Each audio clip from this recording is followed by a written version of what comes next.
ბრალდებულ გიორგი ოქროპირიძის მიმართ ბოლო თვეების განმავლობაში სისტემატურად ხორციელდება არაადამიანური მოპყრობა. ამის შესახებ ადამიანის უფლებათა ცენტრის იურისტები საუბრობენ. მათი თქმით, ოქროპირიძე 22 სექტემბერს გლდანის მესამე სასჯელ აღსრულების დაწესებულებიდან ბათუმის მესამე დაწესებულებაში გადაიყვანეს, სადაც მას სიტყვიერი და ფიზიკური შეურაცხყოფა მიაყენეს.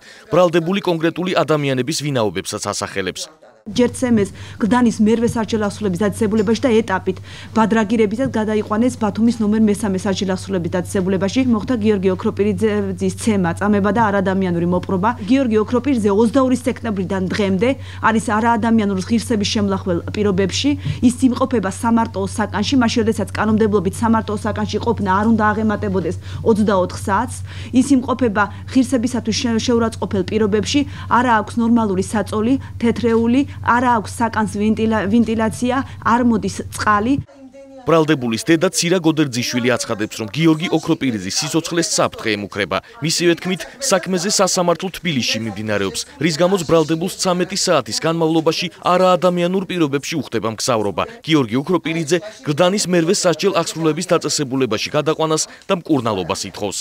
სახალხო დამცველმა მომაწოდა მე ოქმი, რომელიც მისმა წარმომადგენელმა გამოიტანა ციხიდან, სადაც გიორგი ოქროპირიძე, განცხადებაც არის კიდე თანდართული, მიმართავს ეკაბეს ელიას და აფიქსირებს, რომ სასამართლოზე მან ამხილა ზოგიერთი მაღალჩინოსანი. ასევე მან განაცხადა სასამართლოზე, რომ მას დაჭერამდეც ემუქრებოდნენ და ამიტომ იქ ერთ-ერთ თანამშრომელს უთქვია, შესაძლებელია შენ უკანონო ნივთი აღმოგიჩინონ. და ამით პროკურატურა შენზე შურს იძიებს. ადამიანის უფლებათა ცენტრის განცხადებას გამოეხმაურა სასჯელ აღსრულების მინისტრი გიორგი მღებრიშვილი. მისი თქმით, ციხეებში აღარავის ცემენ და არავის აწამებენ, თუმცა ერთეულ ინფორმაციებზე აღზრულია სისხლის სამართლის საქმეები. მე პატიმრებს სახელებით და გვარებით არ ვიცნობ, ეს ჩემი ვალდებულება არ არის. ეს ერთი და მეორე, მე ერთი რამე ზუსტად ვიცი, რომ ციხეებში არავის არ ცემენ და არავის არ აწამებენ. აღარ ცემენ და აღარ აწამებენ. დაწყებულია გამოძიება ყველა ფაქტზე აბსოლუტურად.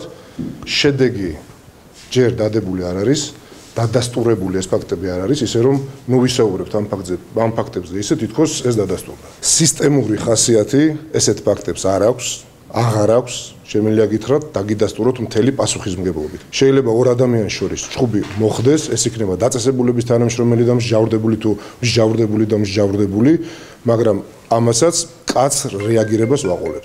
1999 წელს დაბადებული და წარსულში განზრახ მკვლელობისთვის ნასამართლევი გიორგი ოქროპირიძე პოლიციამ 12 სექტემბერს დააკავა. მას ბრალად ედება დამამძიმებელ გარემოებაში განზრახ მკვლელობა, ცეცხლსასროლი იარაღის მართლსაწინააღმდეგო შეძენა, შენახვა და ტარება. საქმე ეხება 2 სექტემბერს აბაშიძის ქუჩაზე ლაშა მახარაძის მკვლელობას. 13 სექტემბერს გიორგი ოქროპირიძეს თბილისის საქალაქო სასამართლომ წინასწარი პატიმრობა შეუფარდა. ოქროპირიძე დანაშაულს არ აღიარებს და აცხადებს, რომ საქმეში კიდევ ერთ ბრალდებულ ვლადიმერ ბერძენიშვილს მისი საწინააღმდეგო ჩვენება იძულებით დააწერინეს.